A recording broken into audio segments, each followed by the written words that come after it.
Boa noite a todos. Bem-vindos a mais uma palestra do programa Ciências às 19 horas. Como vocês já devem saber, esse é um programa de divulgação científica para o público em geral, que acontece todo mês, de março a junho e de agosto a novembro, às vezes dezembro. Okay?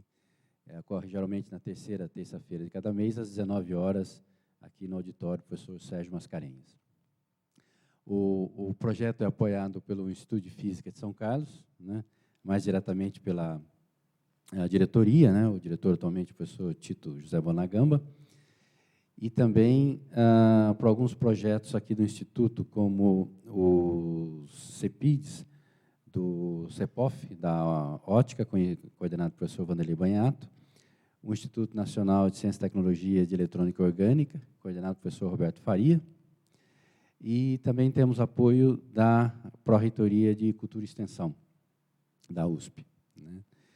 E a gente tem uma parceria também com o Projeto Contribuinte da Cultura, na divulgação dos eventos, né? E algumas rádios aqui da cidade, e jornais, né? Como o Primeira Página, a Rádio DBC, FM. E essas palestras, elas são transmitidas ao vivo, né? Na verdade, nós estamos transmitindo ela agora, pela IPTV da USP, que é a televisão pela internet da Universidade de São Paulo. Mas as palestras são gravadas e os vídeos ficam disponíveis no site do projeto, que é o www.ifisc.usp.br/ciência9h. O mais fácil, na verdade, vocês entrarem no Google e digitar Ciência 19 horas, que ele já direciona você para a nossa página. Ali você tem a programação das próximas palestras. Entrando na barra de menu em palestras, você tem a lista de todas as palestras realizadas até o momento, são quase 100 palestras já, desde 2004.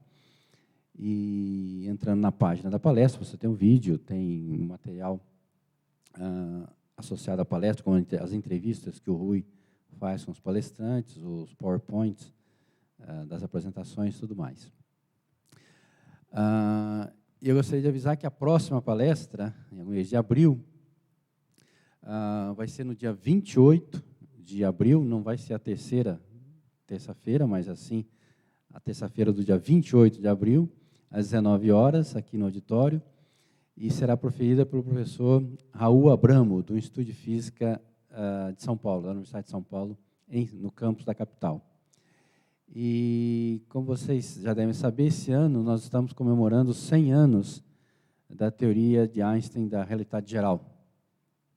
Apesar do trabalho ter sido publicado em 1916, a teoria foi primeiramente apresentada na Academia de Ciências da Prússia, em 1915, né?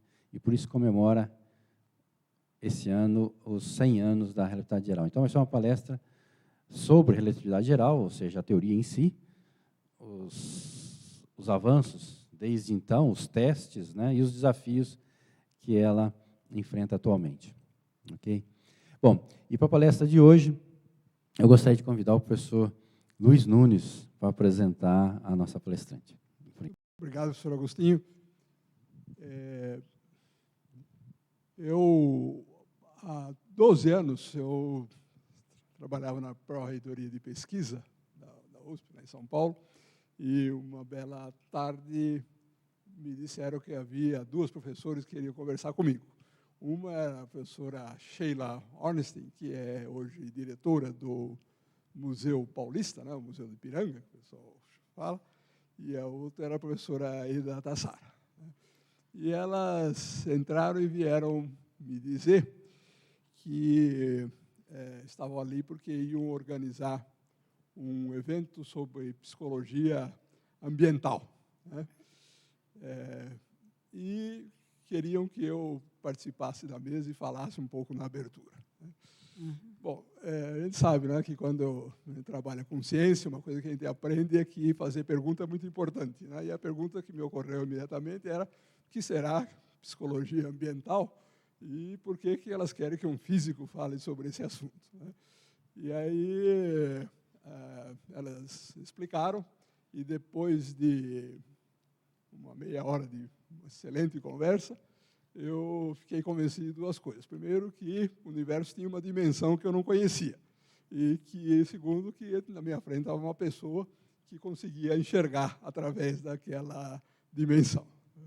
E foi assim que eu fiquei conhecendo a professora Eda. E eu, na época, tive até uma outra impressão, mas para falar sobre isso, eu preciso discorrer um pouquinho sobre o currículo dela. Ela é formada em Física, no Instituto de Física da USP, e foi fazer doutorado em Psicologia com a professora Carolina Bore, que é uma pessoa absolutamente notável. Quem não a conheceu perdeu uma oportunidade, porque uma das pessoas mais extraordinárias que eu conheci e nos deixou já faz uns 10 anos, e o vazio que ela deixou até hoje não foi preenchido.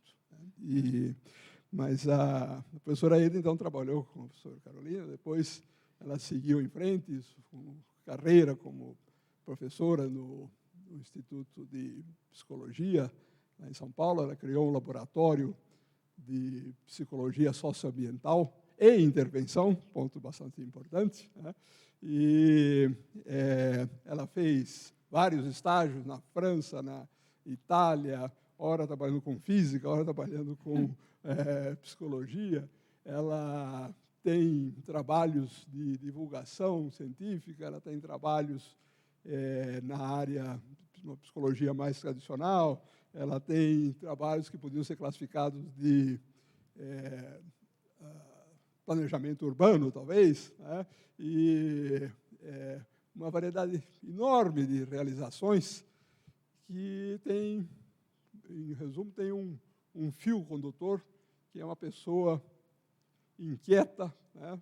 Personalidade irrequieta, uma mente brilhante, que está a serviço do trabalho de divulgar a noção de que a psicologia não é apenas a pessoa entender os seus sentimentos, né, ou aprender como ela aprende coisas, mas, principalmente, é uma relação reflexiva do ser humano com o seu ambiente, né, na ida e na volta. Então, ela tem sido chamada frequentemente pelo governo para dar opinião sobre questões ambientais, sobre questões de educação, e, ultimamente, ela está coordenando até trabalhos para a implantação de um centro de divulgação de ciências em São Paulo, que é uma coisa que eu acho que é muito necessária, né? E ela estava falando agora há pouco de um livro que ela está fazendo sobre um trabalho sobre a evolução dos problemas sociais e como isso daí influencia as pessoas na fronteira de Jacareí, né? E é uma coisa que impressiona muito a gente. Mas, sobre isso, ela poderá falar muito melhor do que eu, e vai discursar sobre o tema divergência, conflito e violência. Bom, boa noite a todos e todas, que agora tem que falar o todos e todas, senão estamos não politicamente corretos. Eu agradeço as palavras do professor Nunes. Tenho que dizer que o professor Nunes, como pró-reitor de pesquisa, me impressionou muito, porque ele dava o apoio incondicional ao que a gente estava fazendo. Isso é uma coisa que não pode ser omitido, porque é impossível você fazer um trabalho de pesquisa que tenha alguma dimensão institucional, que envolva pesquisadores e tudo isso, sem que haja o apoio da condução da universidade. Então, eu agradeço aqui em público o professor Nunes, porque eu acho que ele foi um pró-reitor de pesquisa que deixou saudades. Pelo menos para mim deixou, e acredito que para muitos, não é? E, antes de começar, eu gostaria de falar sobre o título da palestra, não é? O título da palestra é Divergência, Conflito e Violência. Quando eu dei esse título, eu tinha em mente fazer uma análise dessas palavras como conceitos que na língua estão definidos, o que significam, defendendo a ideia de que não há conflito que não esteja estruturado sobre uma divergência. A questão é que a divergência não se explicita sem um trabalho de arqueologia do pensamento. Então, é muito difícil que uma tensão que se inicia conflito, e a maioria das vezes ela já se inicia violenta, depois nós vamos discutir o que seria violento, transformar em divergência. Quando nós temos uma divergência, nós temos possibilidade de escolher. Ter a possibilidade do ponto de vista lógico, do ponto de vista cognitivo. Não significa que nós tenhamos a capacidade de exercer essa escolha e talvez nem sequer de conhecer as alternativas que definem a divergência. Portanto, aí nós estamos entrando numa outra área, a área de como é que você consegue furar o cimento armado das resistências psíquicas frente àquilo que se apresenta para o sujeito como conflito, ou mais ainda como violência. Acontece que esse tema eu pensava trabalhar conceitualmente, não é? Porque, de fato, você tem uma dimensão, que é uma dimensão cognitivo, lógico-cognitiva, que diz respeito a você decidir o certo e o errado. Você tem uma dimensão psicológico-afetiva que diz respeito a você decidir entre o bom e o mal. O ruim, não o mal. O mal, muita gente pode conotar com o mal no sentido filosófico, ético. Então, no psicológico afetivo, você vai escolher entre aquilo que é bom e aquilo que é ruim. No ético político, entre o bem e o mal. Então, qualquer situação, portanto, de divergência, implica decisões nessas três dimensões. Aqui, a maioria talvez seja físicos, né? Então, nós podemos falar em dimensões. São dimensões. Mas essas dimensões, elas interagem e convivem com alta sinergia. Não é? E elas não são isoladas, não é? Elas estão presentes no mundo. O sujeito é substrato destas dimensões quando ele elege algo em relação ao que ele vai ser um protagonista. Ele pode ser um protagonista da ação, e a ação pode ser matar o outro. Não é? É um protagonista da violência. Então, esse universo, ele não é isolado. Ele está sob a ação de fluxos de diferentes origens, até inconscientes. Não é? As teorias do inconsciente, elas penetraram de forma violenta na cultura brasileira. Essa penetração não é equivalente em outros países do mundo. Nos Estados Unidos, ela é presente nos setores altamente intelectualizados.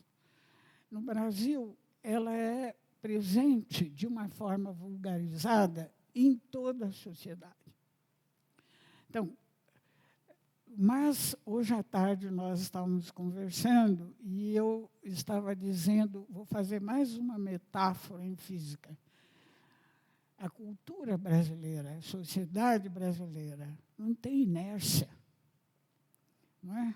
Mário de Andrade criou o Macunaíma, não é? E o Oswald de Andrade falou sobre a antropofagia, não é? Os modernistas. Então, esse pensamento modernista, ele está encontrando uma dificuldade muito grande de ser exercido no presente. Por quê? Porque o pensamento modernista pressupõe que eu troco uma coisa por outra. Então, eu penso presente, está ruim, analiso distopicamente o presente, mas quero pôr uma outra coisa no lugar. Seja reduzindo os malefícios do presente, seja buscando algo que seja utópico. Esse pensamento modernista, este pressuposto do pensamento modernista, está muito difícil de ser utilizado nos dias presentes. Não só no Brasil, que macunaimicamente engole, mas não está conseguindo vomitar. Não é? Porque a antropofagia pressupunha digerir e vomitar. Não é? Tanto que o Macunaíma é chamado o herói sem nenhum caráter. Não é? Bom, e eu estava falando do inconsciente. Não é? Então, na sociedade brasileira, o inconsciente vulgarizado está no convívio cotidiano, assim como as teses da contracultura e também as teses do marxismo. Só que agora, as teses do marxismo que penetraram na sociedade brasileira estão sofrendo um processo, um corte topológico, de maneira que você tem aí divergências que vão sustentando conflitos, que, por sua vez, sustentam violências, pelo não entendimento dos fundamentos lógico-cognitivos das diferenças. Tá? Então, o inconsciente, ele impede. Existe um conceito na psicanálise que chama-se negatividade.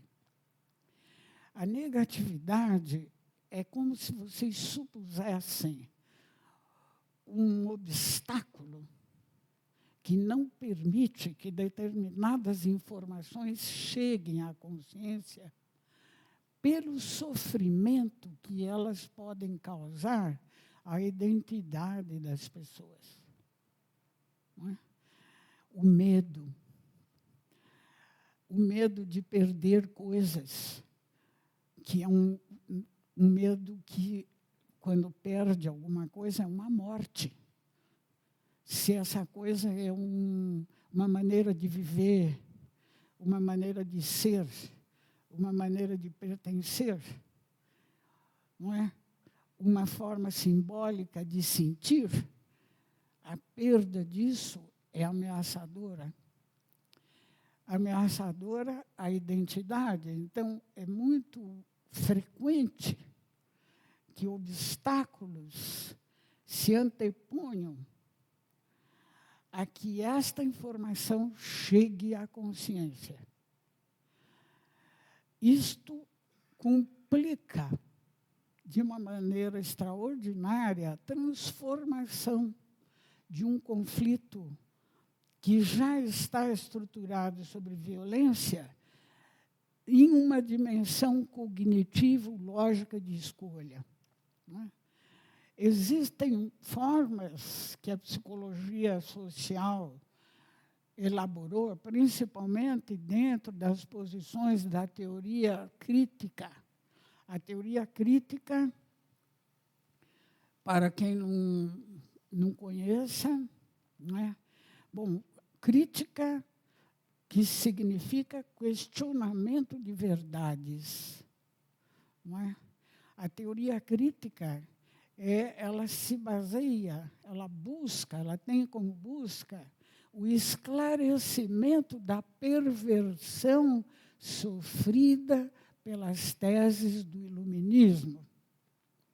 Então, o iluminismo preconizava que o desenvolvimento social, o desenvolvimento ético, se daria para e passo com o desenvolvimento material, no caso pensado como desenvolvimento científico, hoje seria científico-tecnológico. Obviamente que isto não ocorreu. E a evidência desta falência se deu com o nazifascismo. Então, muitos pensadores, principalmente alemães da chamada Escola de Frankfurt, passaram a estudar criticamente a falência do iluminismo e desenvolveram, através desta análise, não é, caminhos teóricos para a superação desses limites. Obviamente, muito se articulou com os desenvolvimentos da psicanálise, como eu acabei de falar. Porque os impedimentos à adaptação psicológica impediriam a crítica da perversão. Essa é uma hipótese da teoria crítica. Mas a teoria crítica, nos países colonizados, recebeu aportes originais e muito importantes, no que acabou se chamando de teoria crítica pós-colonial. A teoria crítica pós-colonial, que é uma linha dentro da qual eu penso trabalhar, e o grupo no qual eu faço parte também, se iniciou por pensadores latino-americanos, principalmente aqueles que vinham de uma linha chamada Escola Marxista Terceiro-Mundista, que tinha como grande guru o Emanuel Wallerstein. Mas outros pensadores latino-americanos começaram a enriquecer sobremaneira esta forma de trabalhar. Entre eles, o Walter Mignolo, um argentino, e o peruano Aníbal Quijano, que foi um dos fundadores do Instituto de Estudos Avançados da USP, né, no qual eu hoje tenho um grupo de estudos. Né. Então, a teoria crítica pós-colonial daí se expandiu para vários outros locos de terras colonizadas, não é? Na região do Maghreb, você tem um autor chamado Boudra, então trabalha dupla crítica, uma série de conceitos que vêm se incorporar à teoria crítica para ajudar na desconstrução desta perda que houve, desta perda das teses do iluminismo. Tanto que um primeiro grande trabalho da teoria crítica é o do Adorno e Horkheimer, que, na tradução portuguesa, chama-se Dialética do Esclarecimento. Nós estamos falando de esclarecimento, não é? Porque se o esclarecimento não existe para a desconstrução do processo civilizatório, ele também não vai existir para a desconstrução das tensões conflituosas entre os seres que convivem num espaço comunitário.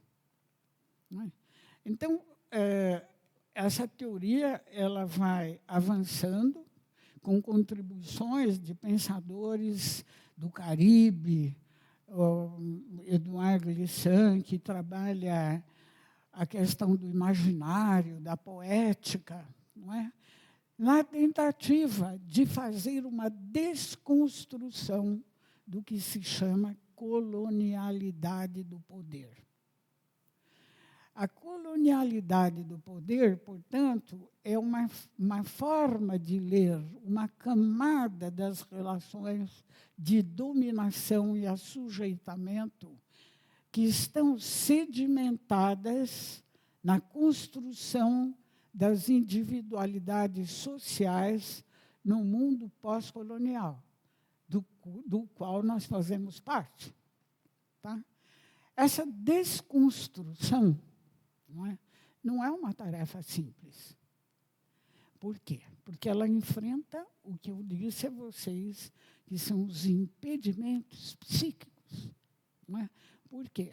Dentro dessa teoria do Glissant e tal, eles defendem que o imaginário é um ente geopolítico. Ou seja, o imaginário é direcionado pelo domínio. O que você imagina, o que você concebe, a maneira como você cria, está contaminada pela narrativa que te constitui sujeito colonizador ou colonizado. Então, esse tema está absurdamente presente no momento contemporâneo no Brasil. Tá? Por quê? Agora nós vamos começar a falar da violência. Então, o que nós estamos dizendo é, primeiro, houve uma falência. A falência do esclarecimento que não se produziu e, portanto, não produziu um homem ético pela sua própria condição. Por outro lado, nós estamos numa sociedade que, por 500 anos, se dividiu em duas categorias: colonizadores e colonizados, para não dizer dominados, para não dizer subjugados. Isto não foi criticado. Isso está presente nas relações, de forma maior ou menor, em função de lucidez maior ou menor, mas também em função da maior proximidade do poder que as pessoas possam ter.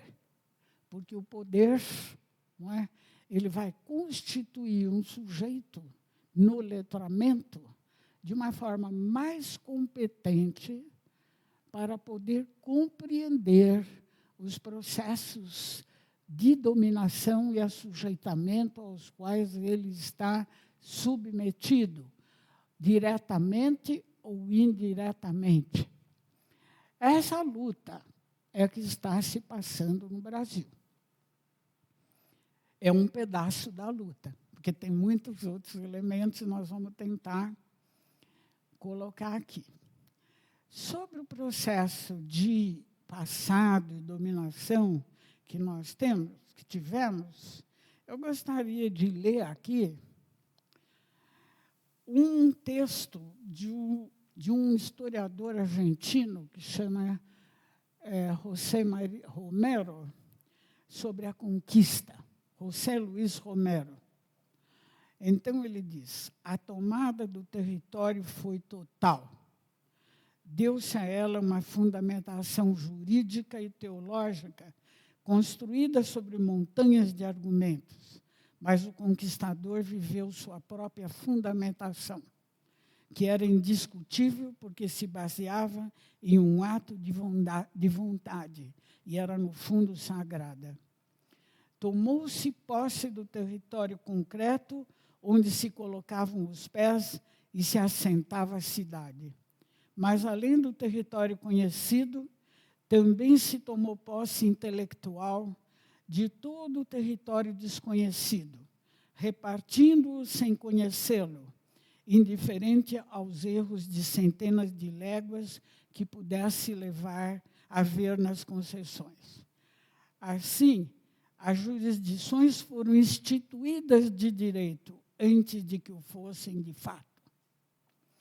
O estabelecimento foi sempre formal, ao mesmo tempo que real, mas o formal superava o alcance do real. Tudo isso fez que a cidade fosse o núcleo do processo. A partir dela, foi erigida embrionária a virtualidade que haveria de converter-se em realidade. Esta realidade é que o passado nos lega e que nós estamos vivendo no presente. Por outro lado, no nosso tema, então eu espero que, pelo menos assim, em pinceladas, não é?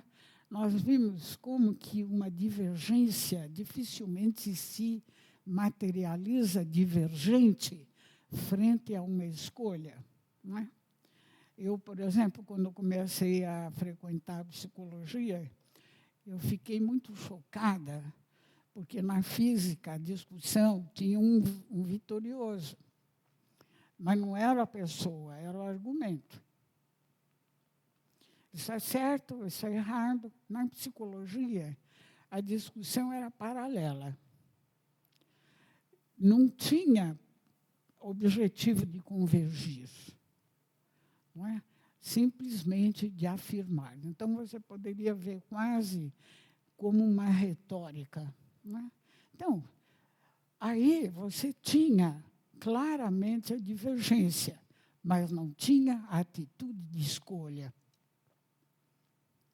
Não é? Então, o que você precisaria ter? O esclarecimento das opções e a capacidade do argumento demonstrar a decisão. Isso é pouco? Isso é muito. É muito, porque é muito difícil você construir situações de chamada intersubjetividade ilesa, que é uma situação onde não há interesse estratégico de impor um argumento. Tá? São situações raríssimas. E um dos teóricos da escola de Frankfurt, o Habermas, ele trata especificamente disso. Só que ele não diz como que você vai fazer. Ele faz uma declaração de fé, dizendo, se constituir isto, será desencadeado um processo autônomo da consciência, não é? Que prosseguirá. Como é que você produz isso? Por enquanto, ainda não temos o domínio das operações, dos procedimentos que possam garantir isto. Acontece ou não acontece? Não é? Bom, e hoje, o que nós estamos vivendo no Brasil? Fora desse passado que foi transferido até aqui, fora dessas dificuldades que nós vimos sobre o que é uma divergência, sobre o que seria um conflito. Não é? Bom, aí nós temos que entrar numa coisa difícil também, que é a globalização. A globalização, ela vem ocorrendo milenarmente. Não é? Ela significa a expansão de uma forma de cultura. Mas, obviamente, que a partir de uma civilização que comanda o poder desta expansão. Não é? A cultura que se expande, teoricamente, é a erudita. Mas eu sempre gosto de lembrar que o sertanista Orlando Vilas-Boas, ele falava assim, o problema é que aqueles que avançam são o que de pior existe na nossa civilização. Não é? Bom, então, a cultura erudita é o centro, não é? Mas aonde ela chega? A cultura erudita Do ponto de vista da educação, o Durkheim falava, educação é a socialização. O sujeito que está capacitado de operar a cultura erudita, e quando se fala em cultura, se fala em símbolo, simbólico, abstrato, tá? Ele tem que estar letrado, ele tem que estar socializado no letramento. Não é ler, nem escrever. É muito mais que isso. Estar socializado no letramento é compreender a ordem cultural que produz o símbolo erudito. Tá? E aí, então, tem um autor, um filósofo da linha culturalista, que é Windebandt, ele fala assim, a história da filosofia é a história através da qual a humanidade europeia transformou em conceitos científicos sua visão do mundo e sua valoração da vida. Tá? O letramento, portanto, pressupõe isto. Tá?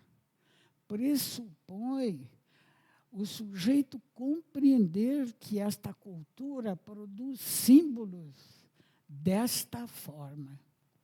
Tá?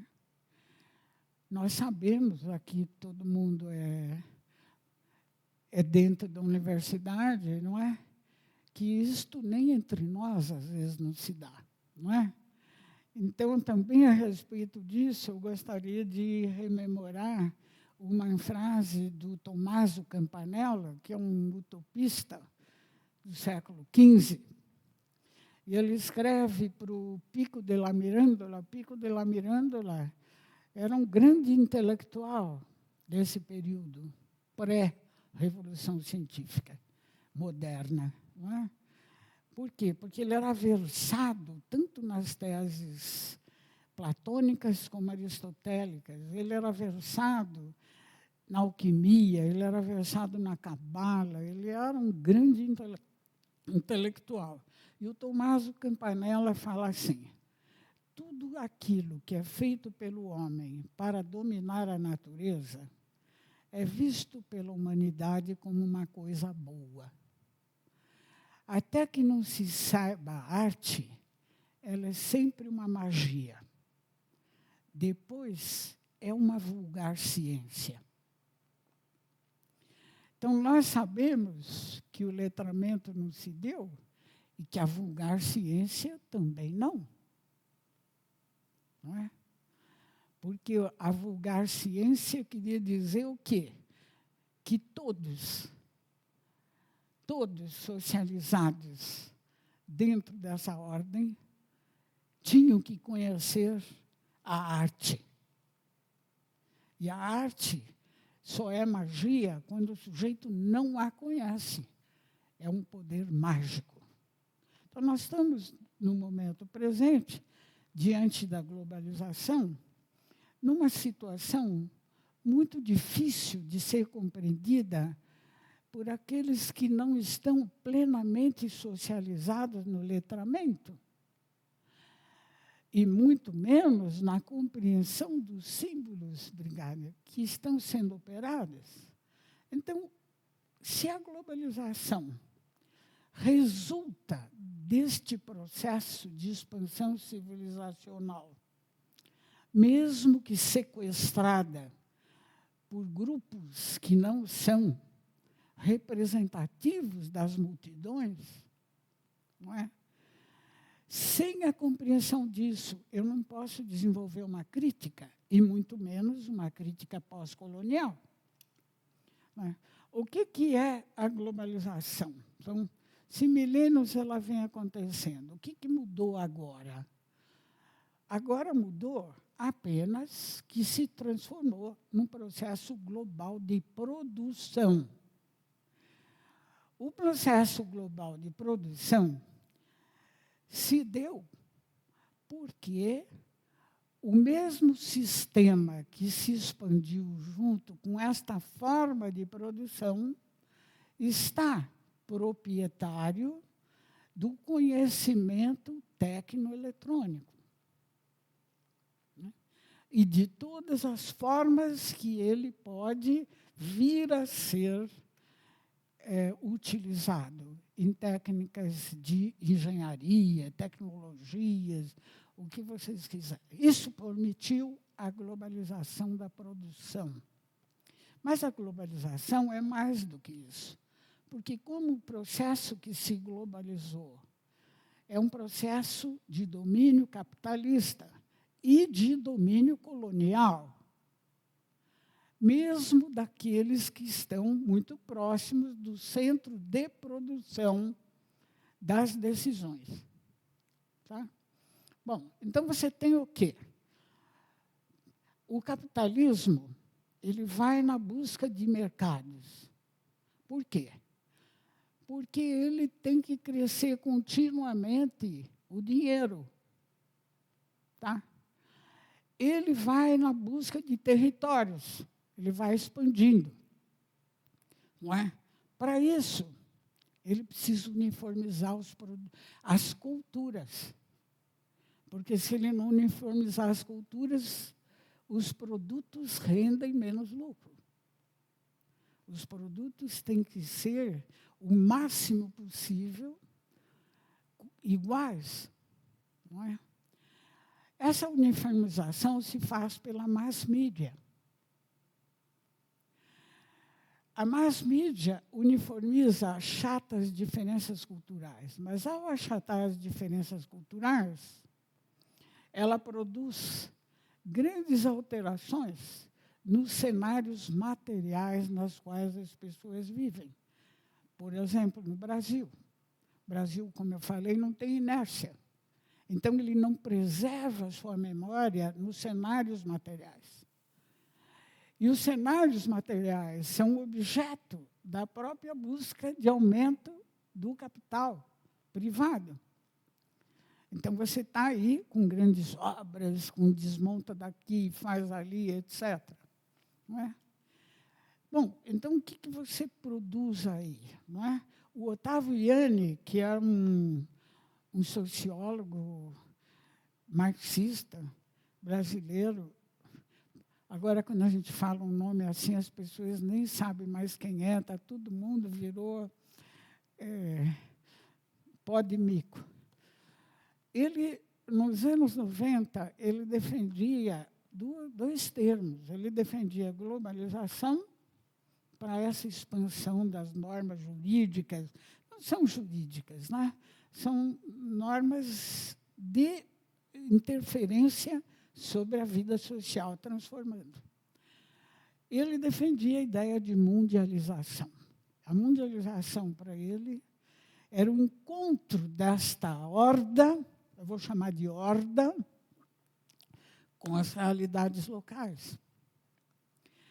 Esse encontro, não é? Então, surgiu uma esperança dos combatentes da globalização hegemônica por uma outra globalização. Clanchini, por exemplo, mexicano, defendeu isso. E a esquerda do Fórum Social até cunhou uma palavra, altermundialismos, na esperança de se desenvolver localmente outras formas de vida, incorporando aspectos da globalização em outras direções. Bom,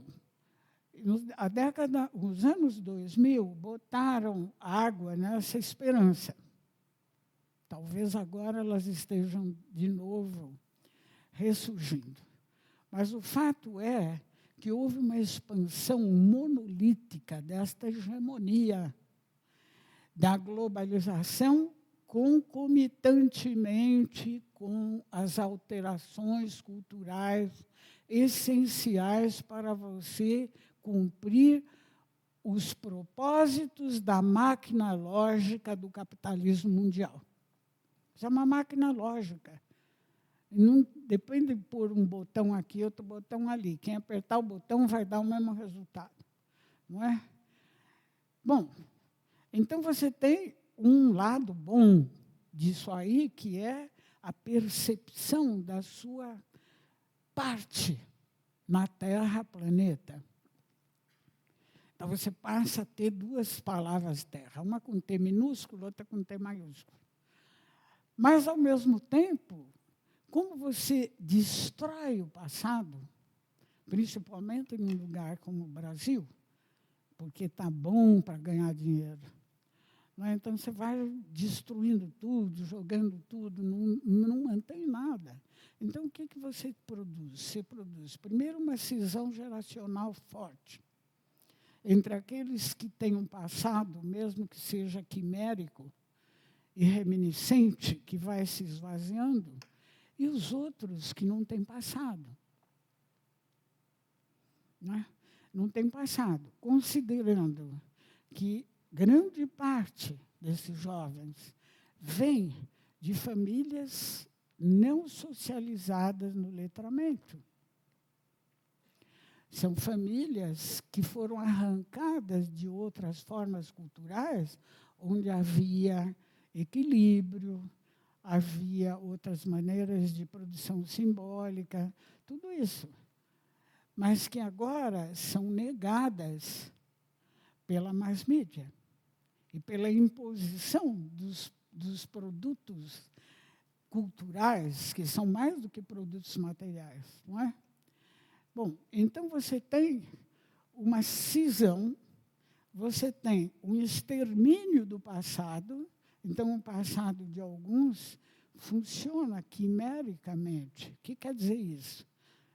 São imagens difusas, não é? Não tem realidade sociológica. E não tem condições de se adaptar no psíquico. Então, assim, as velhas gerações sofrem pelo esmaecimento das suas lembranças. E, ao sofrer pelo esmaecimento de suas lembranças, elas não se reconhecem capazes de influir sobre o futuro. Porque, de fato, é difícil para elas. Os jovens negam essas quimeras que eles nem conhecem. Portanto, eles não têm passado. E o futuro não está aberto, não está dito. O letramento não foi universalizado, porque não seria possível. Nós vemos que nem na Universidade de São Paulo quase não é. Não é?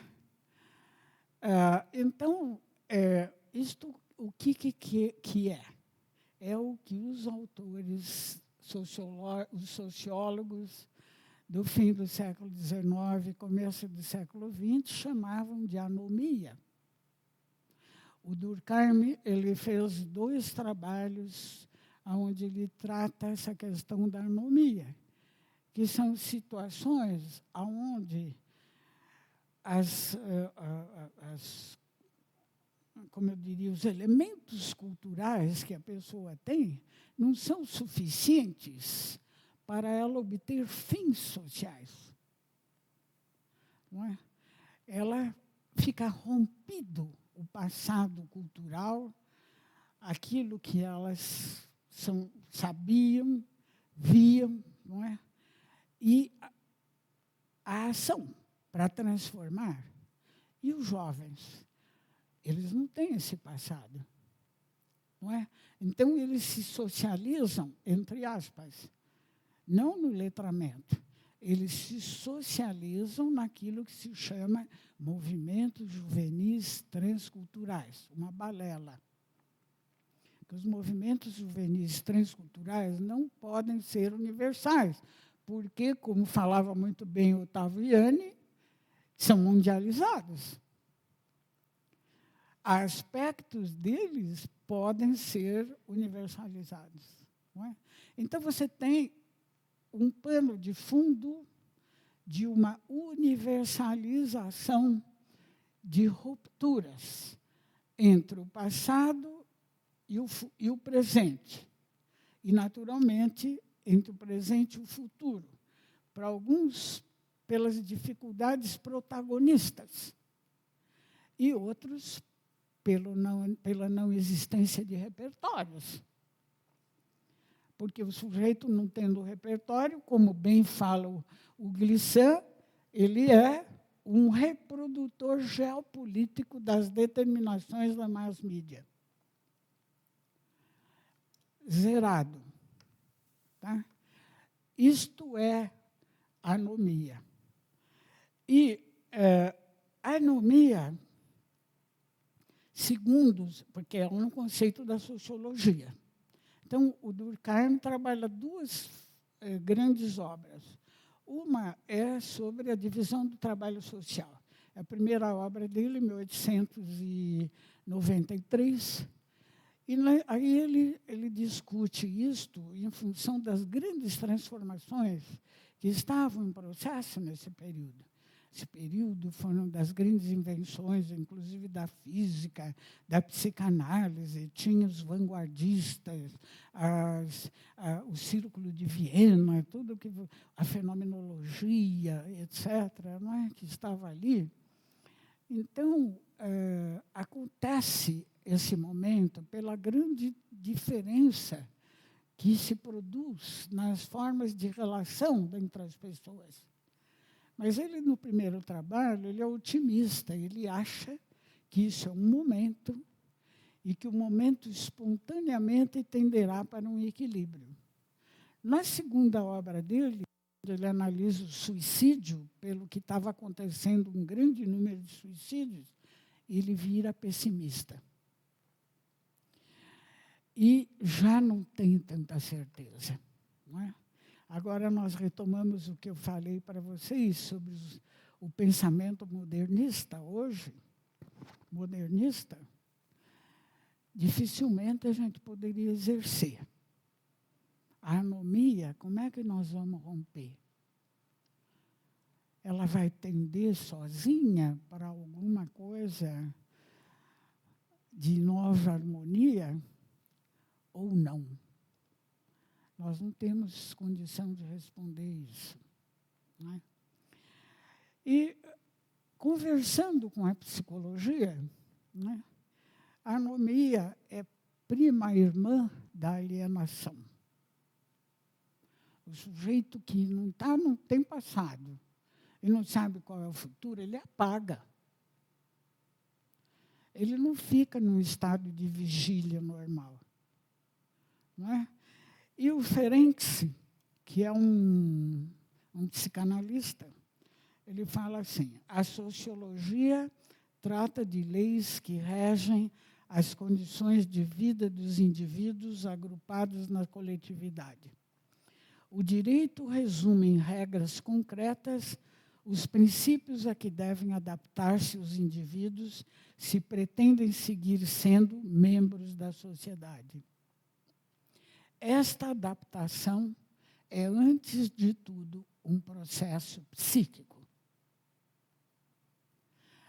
Então, o que o Ferenczi está querendo dizer é o seguinte: eu poderia dizer, só vamos sair da anomia se nós possibilitarmos a adaptação psíquica dos indivíduos a esta ruptura. Isso aqui, falando mais uma vez como física da pré-história, é um corte topológico entre duas linhas, não é? Entre a vida sociocomunitária e as regras de funcionamento, não é? Aí um psicanalista argentino chamado José Bleger, ele tem um livro que chama-se Psicoanálise Dialética Materialista. Então, ele integra a noção de anomia com o conceito de alienação que já vinha elaborado em muitos caminhos por Marx, Rousseau, Feuerbach, sobretudo Hegel, que também é um grande inspirador, não é? Ele é um grande inspirador da teoria de Frankfurt. Não é? Os críticos de Frankfurt, eles são hegelianos marxistas. Então, Bleger ele vai dizer assim, a anomia é um estado de desorganização social em que os indivíduos se sentem incapazes de integrarem-se em relações sociais. Têm o sentimento de viver uma vida vazia, de não serem felizes. O homem se sente vazio, desgraçado, inerme e frustrado. É preso, ameaçado e dirigido por objetos, pessoas e circunstâncias que ele não controla nem dirige. Isso significa o quê? Que mata o protagonismo histórico. O sujeito não age, ele não sabe como agir. Por isso que muitas manifestações que vocês veem, assim, pelo mundo, que são, a meu ver, operadas estrategicamente, mas elas se baseiam em condições reais das pessoas. Então, do ponto de vista da psicanálise, elas quase são maníacas. Não é? O sujeito ele atua representando o que ele está fazendo, representando que ele tem um papel. Mesmo que esse papel não tenha de maneira nenhuma nada a ver com aquilo que ele está fazendo. E ele não sabe por quê? Porque ele não é letrado. Porque ele não tem condição de compreender o que é que está acontecendo. Porque não há espaços onde isto é comunicado. De maneira que, quando nós dizemos o que está produzindo anomia, no meu entendimento, é o processo de assujeitamento e subordinação acrítico, alienado e inconsciente produzido pela horda da globalização, não é? E essa horda da globalização, no Brasil, ela cinde, devido, inclusive, à história dos últimos anos e tudo isso, ela divide a sociedade cinde em dois grupos. Não é? Os que têm passado, e o passado é o reminiscente, é quimérico, e não tem futuro, não conseguem enxergar o futuro, e os que não têm passado, estão zoando. Eles mesmos usam a palavra zoar. Então, você tem essa produção, não é? Essa produção caracteriza o que o Wolfgang Strick, que é um diretor do Instituto Max Planck de Estudos na Sociedade, chama, ele recupera a ideia de sociedade capitalista. Aí não é uma dimensão econômica. Nós estamos vendo que a globalização ela atua nesse sentido. Mas agora nós não estamos falando disso, nós estamos falando que ela produziu a globalização de uma forma de vida, de uma maneira de viver. E o que caracteriza essa forma de vida? A necessidade do crescimento ininterrupto do capital privado. Isso acontece em todo o mundo, inclusive na China. A China não é uma sociedade capitalista, o Estado chinês não é um Estado capitalista, os meios de produção são estatizados, os bancos também, mas ela importou o quê? A sociedade capitalista. Um modo de vida, um modo de ser que também depende do crescimento ininterrupto do capital privado, que o distribuindo. Tá? Ora, isto, segundo esse autor, está desmontando. É uma crença dele, ele afirma que é uma crença. Eu não sei se está. Mas ele afirma também que não se sabe o que pode vir depois. Então, Anomia? Sim. E qual a palavra que eu poderia ter de esperança? O que eu tenho de esperança? Na ciência, significa o caminho de produção de intersubjetividades ilesas nos grupos, procedimentos, como fazer, como aumentar isso. Do ponto de vista político, eu tenho uma esperança que é a seguinte: assim como todos os pensadores classificariam, ou grande parte deles classificariam a sociedade brasileira contemporânea de anômica, todos eles também classificam que a barbárie é o contrário da capacidade reflexiva. E eu acho que o homem brasileiro ainda não é bárbaro. Ele pensa, ele reflete. Tá? Ele só não sabe como ser protagonista, porque ninguém sabe. Será que a presidente Dilma Rousseff se sente protagonista? Não é? O presidente do Congresso faz um esforço louco para comunicar ao mundo que ele é um protagonista. Não é? Ele fala, ele combate, ele tal. Mas isso mostra pé de barro. Não é? Dificuldade de se apresentar desnudo. Não é? Também acho que Freud explicaria porque se pedem tanto que os políticos confessem. Confessem o quê?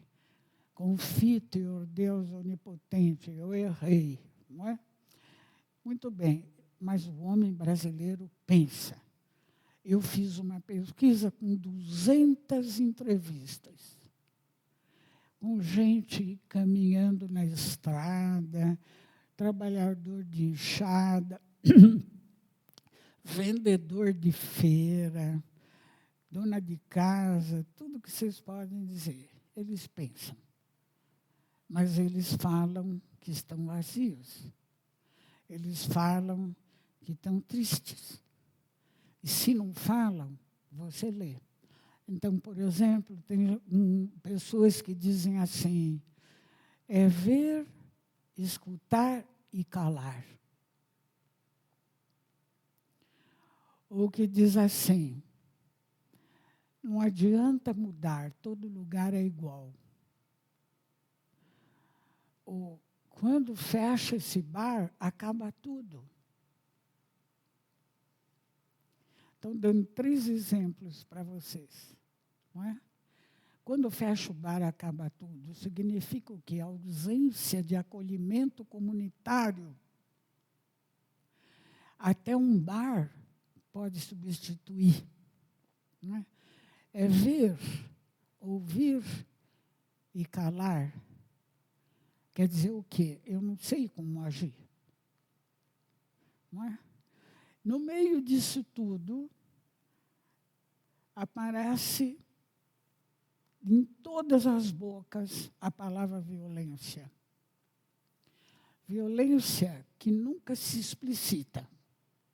Ou ela tem um bode expiatório, é o menino do funk, é a pansexualidade, é a polícia que mata, é o som alto do carro dos boys na rua.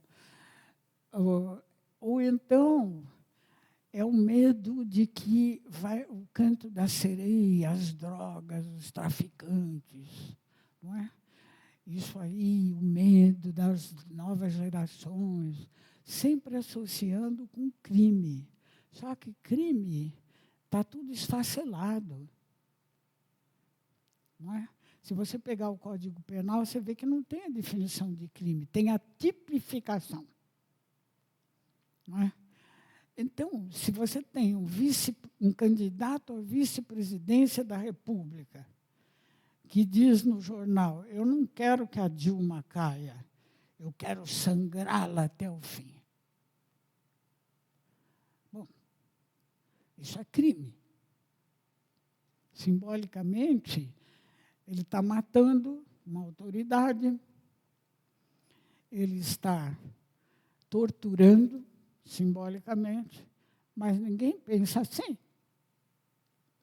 Então, nós não sabemos mais o que é, o que não é, não é? E, de maneira que a violência paira, e sobre isso eu vou terminar minha fala trazendo aqui um pensamento que é o seguinte. O Derrida é um teórico da teoria crítica pós-colonial. Ele é um judeu, era, né? Um judeu franco-argelino. Ele escreveu um livro, vários livros, muitos publicados no Brasil, mas tudo esgotado. Chama-se Força de Lei, o fundamento místico da autoridade.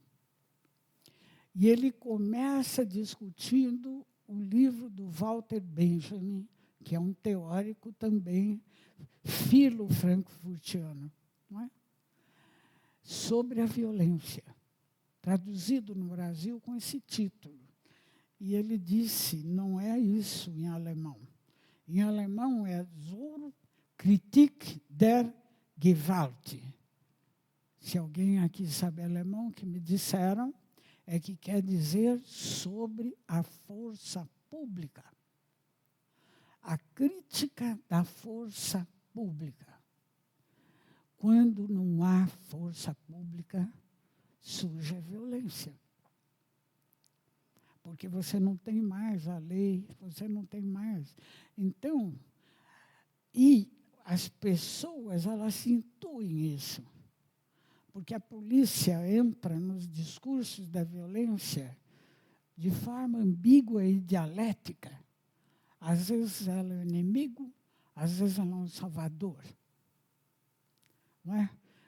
A polícia não está, por isso que está violenta, mas a polícia é violenta, não é? A polícia está presente, o crime está presente quando se fala de violência. Mas isso, de acordo com Walter Benjamin, significa que esvaiu-se a força pública. Não há. E é isto que, eu não sei o que causa e consequência da anomia. É a globalização, é a invasão de uma forma de vida que é chamada sociedade capitalista, é a impossibilidade de se exercer um protagonismo frente a essa ruptura e é a quebra da força pública. E o Derrida, como bom teórico da teoria crítica pós-colonial, propõe também uma mensagem aqui para os físicos, não é? Ele se correspondia, discutia com Gödel, e ele diz que a desconstrução verdadeira não poderá conduzir a escolhas. Com ela, você tem que trabalhar com uma categoria que ele chamou de indecidibilidade. A verdadeira desconstrução pressupõe o convívio com formas que não podem ser conciliadas. Então, aí, você teria realmente uma condição de democracia. Mas, para isso, então, não haveria conflitos, não é? Haveriam divergências, mas não seriam divergências que eu possa escolher. Seriam alternativas que têm que conviver, não é? Claro que isso passaria por todos os obstáculos que eu apresentei para vocês. Muitos dos quais se situam no próprio conhecimento da psicologia, que é incipiente. tá? Mas que pode deixar de ser, não é? Então, deixo a vocês as alternativas otimistas da reflexividade, que não está morta, portanto, não estamos na barbárie ainda. Podemos ser que nós vamos chegar, não é? Não estamos na barbárie. E deixo também, dentro do método que nós trabalhamos no meu grupo, a preconização de Derrida em contato com Gödel, que é uma coisa que eu quero estudar, mas ainda não estudei. A indecidibilidade seria a forma de superação de conflitos por imposição e assujeitamento. Então, a democracia, ela não permite o assujeitamento, tá? Então, nós teríamos que aprender a desenvolver protagonismos políticos que conduzissem à indecidibilidade. O que é melhor, ser judeu ou muçulmano? Tá? O que é melhor, ser PSDB ou ser PT? O que é melhor? Da onde vem a violência? Nós não sabemos. Ninguém no povo sabe. Eu defendo aqui, como Benjamin, violência é quando acaba a força pública. E acabando a força pública, dificilmente acontece a adaptação psíquica dos indivíduos a novas formas de vida. Tem que definir. Então, muito obrigada pela atenção. E eu espero não ter feito como Chacrinha, vim para confundir e não para esclarecer.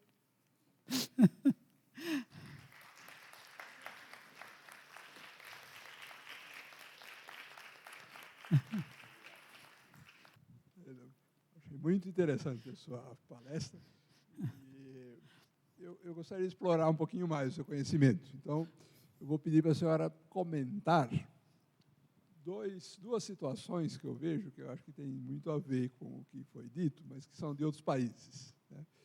Um é o Estado Islâmico, que me parece que esse crescimento aí é um fenômeno novo, não só do ponto de vista geográfico, mas acho que do ponto de vista psicológico também, né? É uma maneira de pensar que me parece... nós estamos um pouco atordoados com ela, mas acho que precisa de uma reflexão sobre isso daí. A outra situação que eu queria pensar é a seguinte: na África subequatoriana, existe uma estrutura social que é muito diferente da nossa, né? Então, as pessoas gostam de viver na tribo, né? Não é todo mundo que vive, mas uma boa parte da população são tribais, né? São tribais. Eles vão para casa, vão trabalhar na cidade, e depois eles voltam para a tribo, né? A pessoa tem até que falar várias línguas para poder se comunicar no ambiente em que vive e depois no ambiente de trabalho. Então, eu queria que a senhora comentasse são dois contextos completamente diferentes, mas, por exemplo, nesse caso da África subequatoriana, me parece que é uma luta contra essa anomia.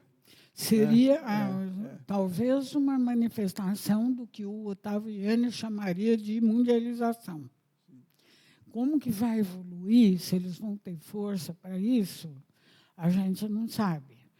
O que eu posso dizer é que a cultura africana, as culturas africanas são muito fortes. Elas resistem muito. Veja que elas resistiram muito. O problema é que elas se miscigenaram muito.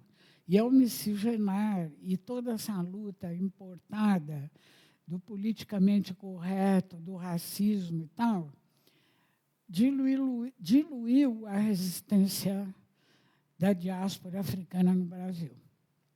Talvez o que eu estou falando possa parecer uma coisa reacionária. Não, eu não estou dizendo que isso é melhor que aquilo, o que eu vejo assim. Não é? Porque, por exemplo, a diáspora africana no Brasil, ela produziu algumas instituições políticas tradicionais. Uma delas é a favela. Outra é o candomblé. A favela deriva do quilombo, não é? Agora, ela está perdendo essa forma de resistência, porque a resistência cultural, ela alimenta a resistência psíquica. E, por sua vez, aumenta a resistência política. Pode aumentar. O que está acontecendo no Brasil é a redução dessa forma de resistência, que era tradicional da diáspora africana, pelo caráter mestiço, crioulo. E o crioulo, ele age de acordo com o Glissant falou, ele passa a ter um imaginário do dominador. Não é? Então, enfraquece, porque tem um pensamento de um antropólogo que chama Godelier, que diz assim, a máxima força de um grupo dominante não está no exercício da força, mas na submissão do dominado à ideologia do dominador. Não é? Então, na questão da África, eu diria assim, é um momento onde o Ottaviani talvez vibrasse. Estaria mostrando que a ideia da mundialização tem materialidade de fenômeno, não é? O encontro ali. Não é? Agora, o Estado Islâmico, eu acho que já é uma coisa do assujeitamento. Não é? Tem um teórico da escola de Frankfurt, mas não pós-colonial, que tem a teoria do reconhecimento, ele chama Alex Honneth. De acordo com isso, eu posso entender que os jovens que se dirigem ao Estado Islâmico, eles têm uma motivação romântica, não é? Mas a mais forte é uma motivação política, violenta, pelo não reconhecimento da sua condição identitária. Então, o sujeito que não se sente reconhecido na sua identidade, ele pode gerar reações violentas. Não é? E se ele se agrupa, ele, ao mesmo tempo, cria uma ilusão que não é só ilusória, de que ele pertence a um grupo. E que esse grupo é protagonista. Então, ele enfrenta, mesmo que seja para morrer. Não é? Então, eu entendo o Estado Islâmico não como barbárie, como dizem. É um Estado violento. Não é? Mas eu não sei se eles não pensam. Do mesmo lado, eu acho que quem já viveu na França sabe como eles são excluídos. Eles são excluídos porque é cobrado deles que seja uma coisa diferente do que eles são. Isso bate no núcleo identitário de uma forma violenta. Então, eu acho que no Estado Islâmico tem um moço que ele trabalha na GV e ele é estudioso, ele é um árabe, ele chama... Ai, meu Deus, agora... Saddam, não é Saddam Hussein, Saddam Nasser, muito inteligente. E logo que começou esse negócio do Estado Islâmico, ele falou assim, só tem uma forma de combater o Estado Islâmico, é combater a ideia. Por tiro, por canhão, por nada disso você vai acabar, você só vai aumentar, enquanto existir jovens excluídos por serem aquilo que são. Para mim, já vi moças falando que estão tão sem esperança que vão para a Palestina fazer trabalho humanitário. É a mesma coisa. Entende? Então, eu acho que nós estamos caminhando de uma forma totalmente errada com relação ao Estado Islâmico. Tem que ser combatido, mas não com tiro. Tem que combater a ideia, tem que compreender por que tem essa ideia. O que atrai aquilo. Não é? Aí põe um menino de 10 anos, que barbárie, não sei o quê, que barbárie. Não sei se é barbárie. Para nós é um chocante. Não é? É chocante. Como seria chocante para um francês ouvir o que o Aloysio Nunes Ferreira falou? Eu acredito que ele falou sem pensar. Até o Zé Simão fez uma piada dizendo, cara de vampiro ele já tinha, agora eu sei que ele é vampiro mesmo. Agora, veja só, isso aí é um choque. Aqui no Brasil não é choque para ninguém, que nós estamos acostumados assim. Não é? Mas se isso fosse falado, por exemplo, na França, Nossa Senhora, ia ter manifestação. Não é? Então, a questão da África, eu acho que eu diria que o Ottaviani estaria contente, e nós também, porque ele é um pensador que mas que produziu muitas ideias originais, né? E agora, se vai caminhar para uma outra forma de mundialização, politicamente, né? Uma altermundialização, isso eu tenho dúvida, porque eles são fortes e são fracos.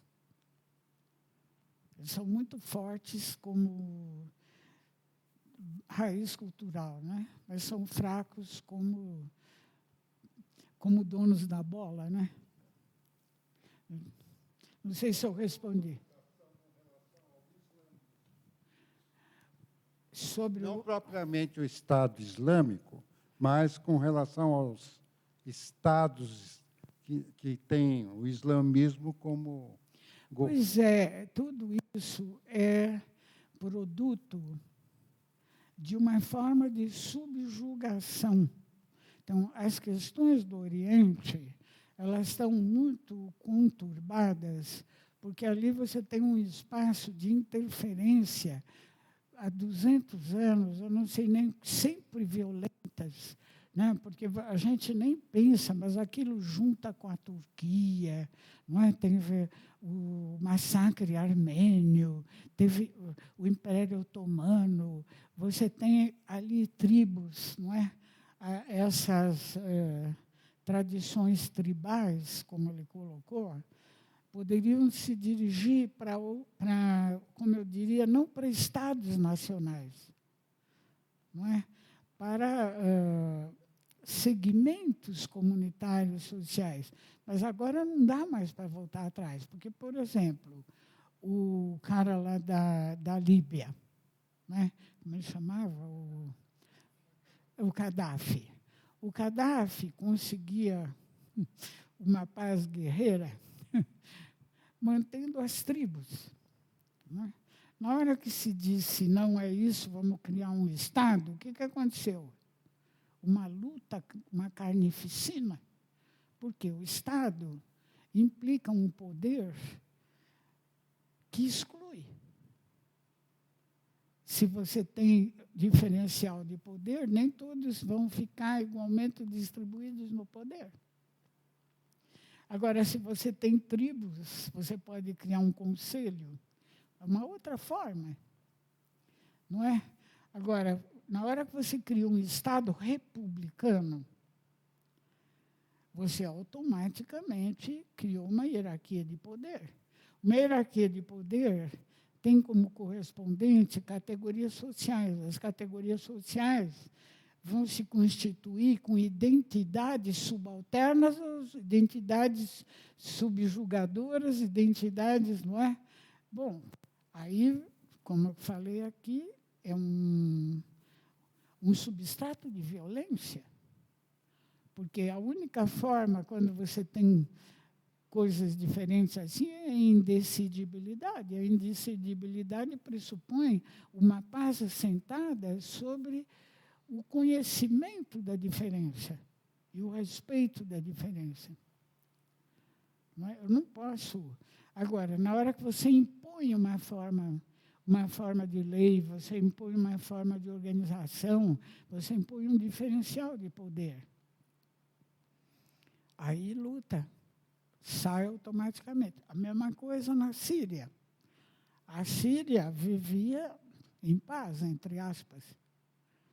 Não tinha guerra, não tinha morte. O que você criou ali, alegando que o Bashar al-Assad era um ditador?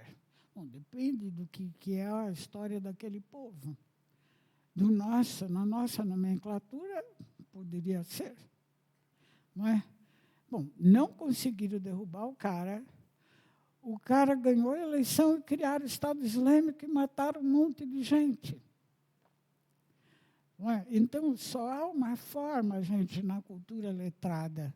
É o letramento total. O cara tem que compreender. Isso que eu estou falando aqui é 1/10, ou sei lá, 1/1000º do que é compreender. Você vai fazer estava falando com ele, vai fazer um modelo matemático para estudar o que circula nesse mundo global. Eu não sei se é possível. Eu não acho nem possível você saber quanto que se rouba na Petrobras ou qualquer empresa ou estado daquele tamanho. Porque você tem flutuações, fluxos, variações, você tem variantes de commodities, você tem o erro. O erro que você tem aí, quanto é? E isso vai significar quanto naquele volumão de dinheiro ali? Isso é um exemplo, não é? Então, eu tenho a impressão que nós temos que batalhar, não deixar morrer a reflexividade, aprimorar os métodos de letramento, que não é só botar o professor para ensinar fórmula dos árabes, equação de segundo grau, não, se fosse isso era fácil. Não é? Temos que fazer isso. Temos que desenvolver conhecimento sobre procedimentos que consigam trabalhar grupos em paz. Como criar isso de forma que não haja estratégia, que o bloqueio da negatividade não impeça. São formas de conhecimento, né? E o conhecimento de ponta sobre a indecidibilidade. Não é? Aí é ponta mesmo, haja ponta. Né? Na minha opinião, o momento é muito difícil. Na exposição, eu me lembrei dos rolezinhos e dos baladeiros. O que você tem a dizer? O rolezinho é um tipo de fenômeno parecido com o Estado Islâmico, do ponto de vista sociológico, psicológico. Só que é muito menos violento.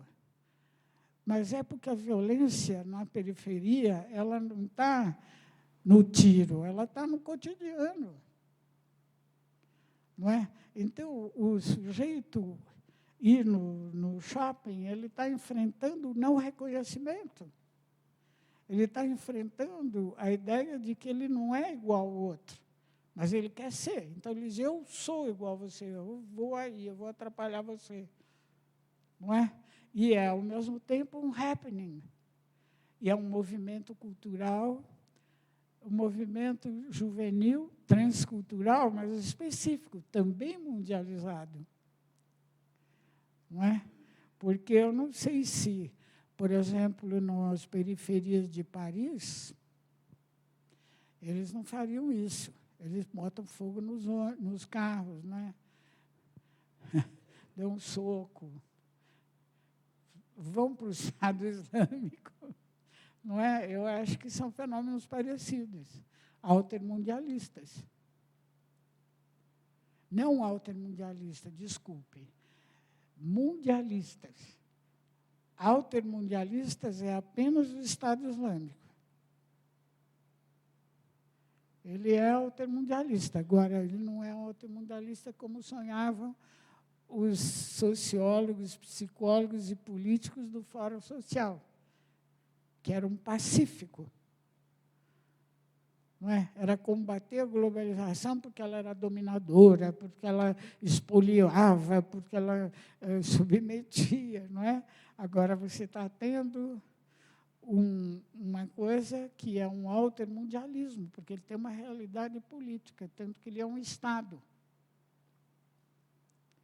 Uma realidade política. Então, o Estado Islâmico é talvez a única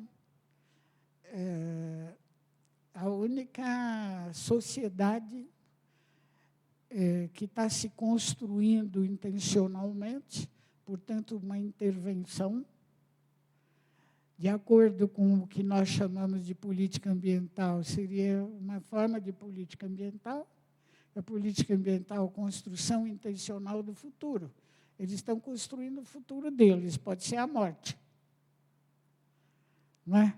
E é um Estado, portanto, nessa pergunta sai que nós estamos diante de um Estado altermundialista.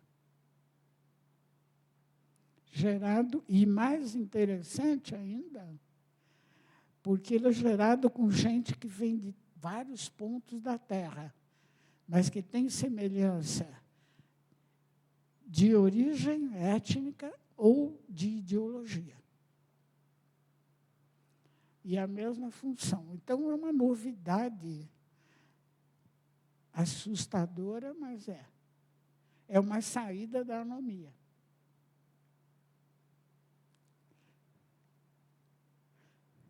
Será que eu dei uma de chacrinha aqui? Vim para confundir, não para esclarecer?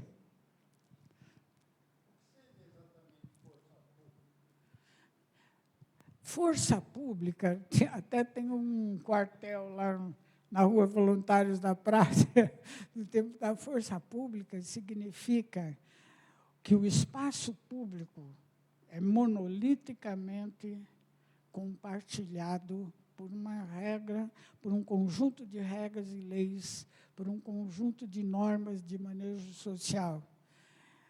Isto seria uma sociedade na qual, não é, a polícia seria apenas a fiscalizadora do cumprimento das regras estabelecidas pela comunidade. Né? Porque o homem é um animal social. Não é? Então, digamos assim, ele quer ter o direito de ser o que ele é, mas ele vive no social. Então, ele tem que compartilhar regras de ser o que é no social. Então, ele tem que participar. Se você tiver essas três condições, não é? Você, e compartilhada, por exemplo, nós podemos, os que estamos aqui, nos reunirmos e definirmos uma forma de viver, de ser, de pertencer, de estar. Aí, quem vai disciplinar o funcionamento das nossas regras, podemos ser nós, ou pode ser uma instância que a gente crie. Não é? Essa instância seria o equivalente da polícia. Nós deveria vir a ser o equivalente da polícia, que seria legítima se estivesse representando a força pública, ou fiscalizando o cumprimento das regras definidas para a vida em comunidade, naquela comunidade. Então, o que você está vendo agora? Primeiro, você, numa situação não anômica, você foge dos lugares que temem a polícia. Os lugares que temem a polícia, o que são? Onde estão os drogados, os ladrões, a prostituição. Isso numa sociedade, digamos, suficientemente não anômica, não há, sempre há minorias. Não é? Hoje, nós temos medo dos lugares que não têm medo da polícia. Não é? Ao contrário, antes a gente tinha medo dos que temiam a polícia. A polícia vai dar uma batida, deixa eu correr. Agora não, agora a gente tem que ter medo daqueles que não temem. Não é? Eu entendo força pública assim. Não, eu queria fazer uma pergunta para a Eda, no sentido assim, você tem uma esperança de que a saída, né, para essa tendência à anomia, ou uma consolidação da anomia, se é que a gente pode dizer isso, né? A anomia se consolidar, né? Que você acha que ainda nós não estamos nesse estado? Ou não, estamos na anomia, mas estamos na barbárie, né, que você disse. Que é uma das esperanças, é o letramento, né? O letramento, ele compartilhado e ele difundido para todos, no sentido de que é um letramento mesmo. Agora, quem vão ser os agentes que vão promover esse letramento da maneira como ele deve ser feito? Quer dizer, no caso, assim, os centros de formação que nós temos hoje na nossa sociedade, né, como que eles estão se portando em relação a essa situação da realidade, como ela está se mostrando? Bom, infelizmente, na relação que você pergunta, eu sou pessimista. Eu sou pessimista, mas não é que eu acho que é possível, do ponto de vista lógico. Do ponto de vista político e tal, aí eu acho difícil, porque você tem que mexer em estruturas de poder. Isso exige uma área de fronteira de conhecimento. Não serve mais essa escola que a gente tem, mas nós vamos ter que mantê-la durante algum tempo, mas é preciso fazer pesquisas, não é uma coisa de um, de outro, sabe? Porque aí a própria ausência de letramento permeia as hostes acadêmicas também. Porque o que eu estou falando de letramento não é saber inglês, grego, não sei o que lá. Não é? É compreender o que é isso. Não é? Compreender o que é isso. Então, eu não sei se eu sou pessimista, sim. Não sei se é pessimismo. Eu acho que não é para mim. Acho que eu vou morrer antes. Mas eu acho que depende de criar grupos de estudo, mas não de ação. A ação não pode ser de vanguarda. Ela tem que se propagar para as multidões, né? Mas tem que ter um conhecimento que não tem. Esse conhecimento não existe ainda. Não é? Como é que você vai fazer? Você tem que fazer, fala em currículo. Currículo é uma palavra velha. Desculpe, não quer dizer que quem estuda currículo não está fazendo uma coisa boa, mas eu acho que não é mais por aí. Não é? Você tem que sentir o que é o conhecimento. E tem que difundir isso. Agora, como vai fazer isso? Eu não sei. Por muito menos, eu acho, como é que você conduz um grupo, que é uma coisa muito menor, como é que você conduz um grupo que garantidamente não vai ser estratégico? É uma pergunta muito mais fácil do que fazer uma socialização compatível com o mundo gerado por essa forma global, que mesmo que ela desapareça, o que ela produziu não vai desaparecer. Isso aí é transformação material, né? Agora, a máquina poderá desaparecer. Mas o que ela já produziu, não vamos voltar atrás. É a partir daí.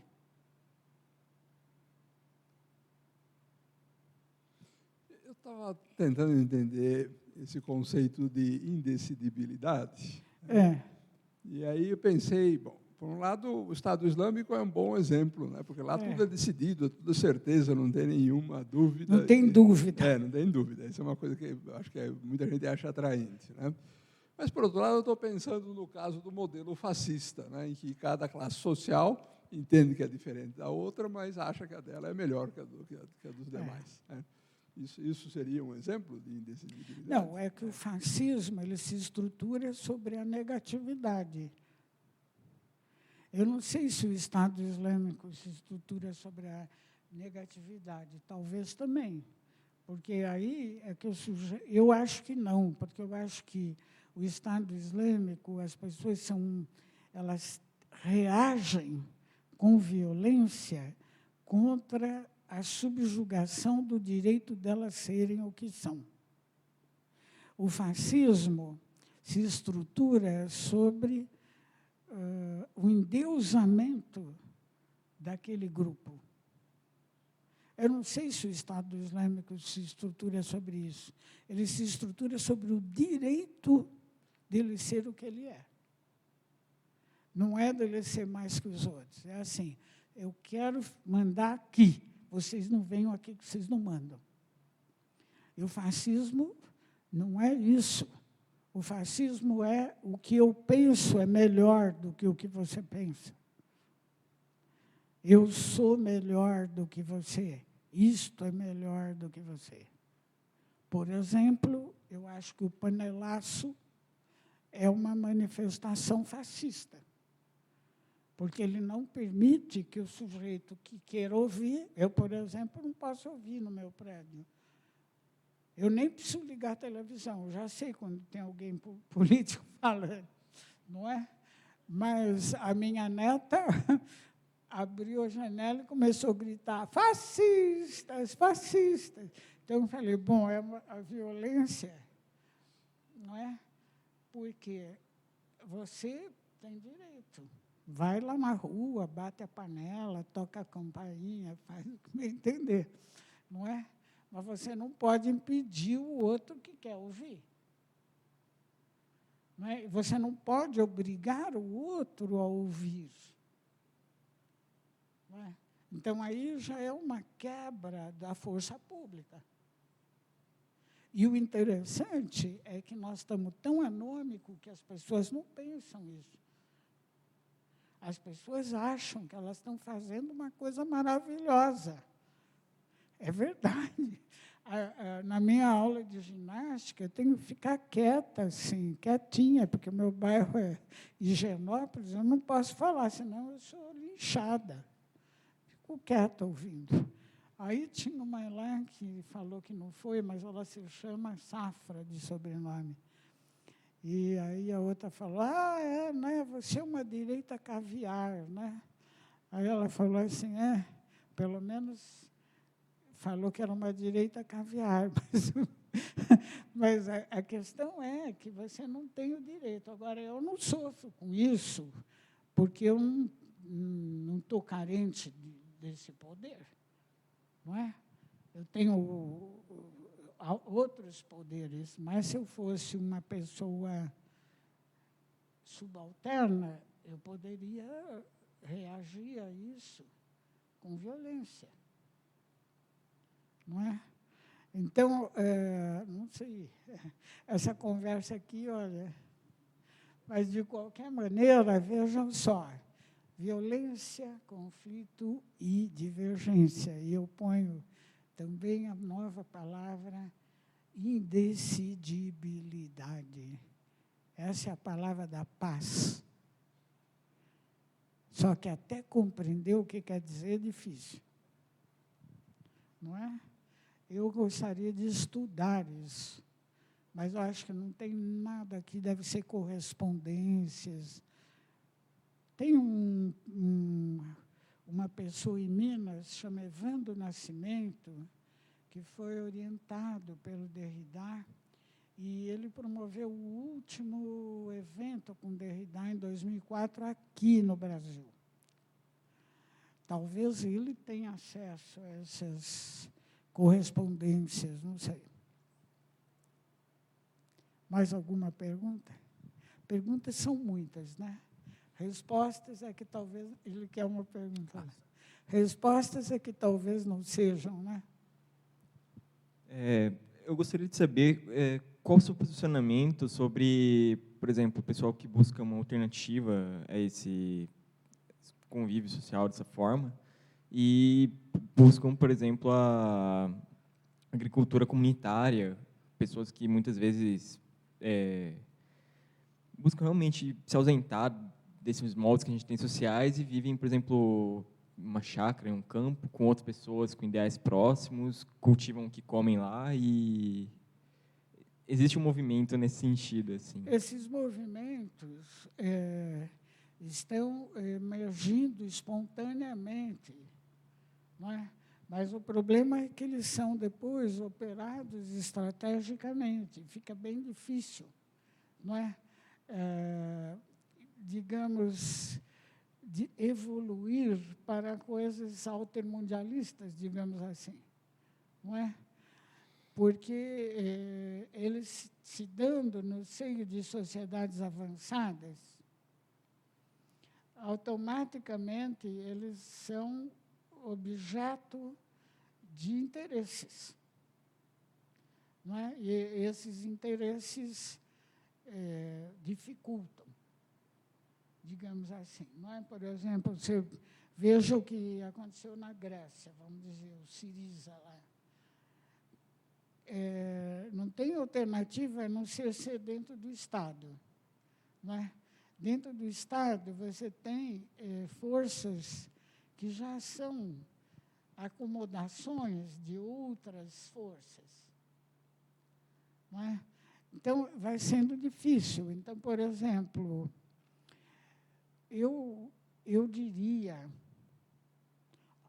esse é um outro assunto, uma outra palestra, mas os estudos mais avançados de geopolítica trabalham dois conceitos, shadow wars e regime change. Tá? Eles atuam nas redes, não só, né? Então, nas redes, você pode distinguir 5 tipos de atores. Você tem os estrategistas, você tem os mercenários, os extremistas, os perdidos e os lúcidos. Eles podem oscilar entre posições do gama todo, desde a esquerda até a direita. Apenas os estrategistas não oscilam. Os estrategistas buscam o domínio da governança mundial. Tá? Para isso, eles operam sobre os extremistas. Eles operam com os mercenários, porque os mercenários vendem interesses, né? Geralmente estão ligados no crime organizado, mas podem não estar. Vendem, são investigadores, fabricantes de dossiês, fabricantes de tudo que você quiser. Então, isso é trabalhado dentro dessa leitura de Shadow Wars. Tá?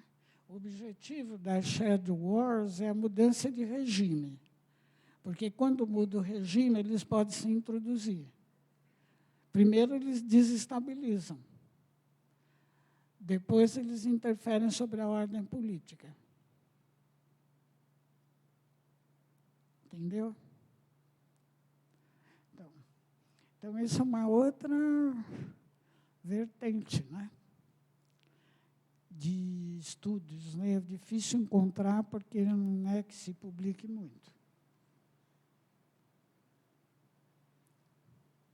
Tiveram muito presentes aqui no período eleitoral, agora não sei se estão. Do período da disputa.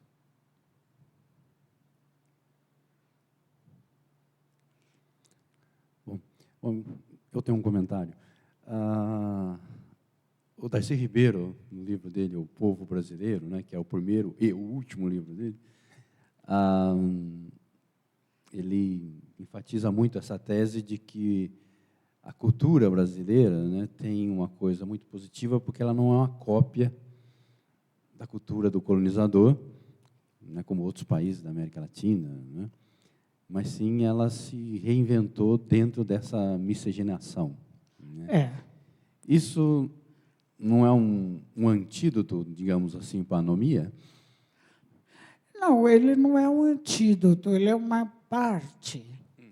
Ele é uma parte dessa questão da antropofagia, da maneira de ser, não é? O problema é que, na história do Brasil, nunca houve um momento assim.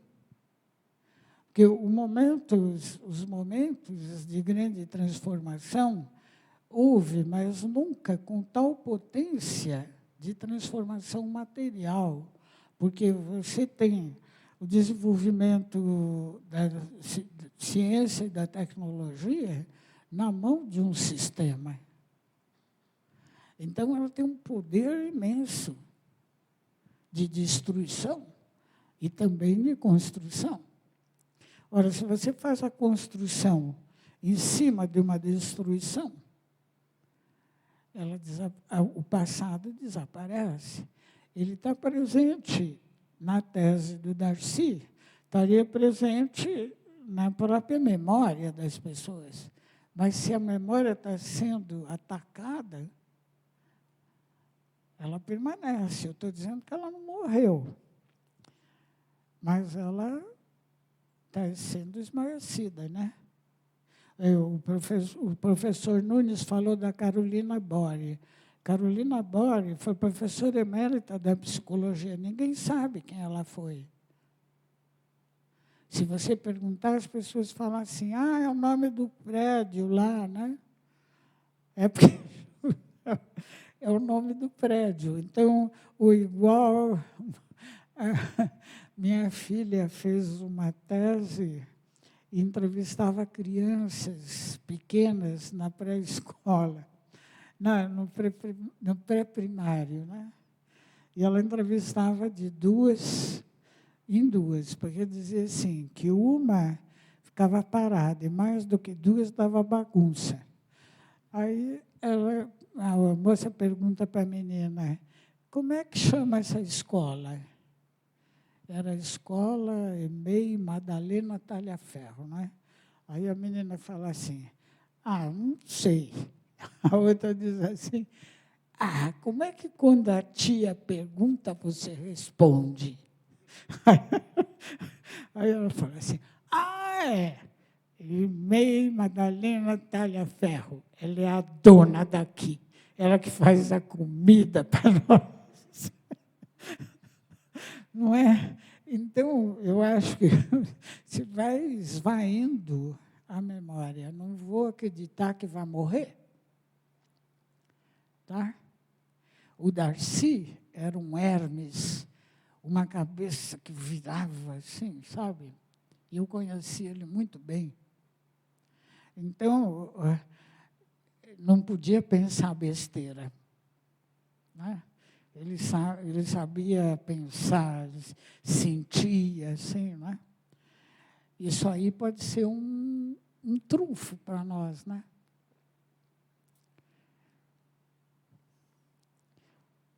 Mais alguma coisa? Mas, algum comentário, perguntas? Bom, então vamos agradecer mais uma vez a professora Aida por essa excelente palestra.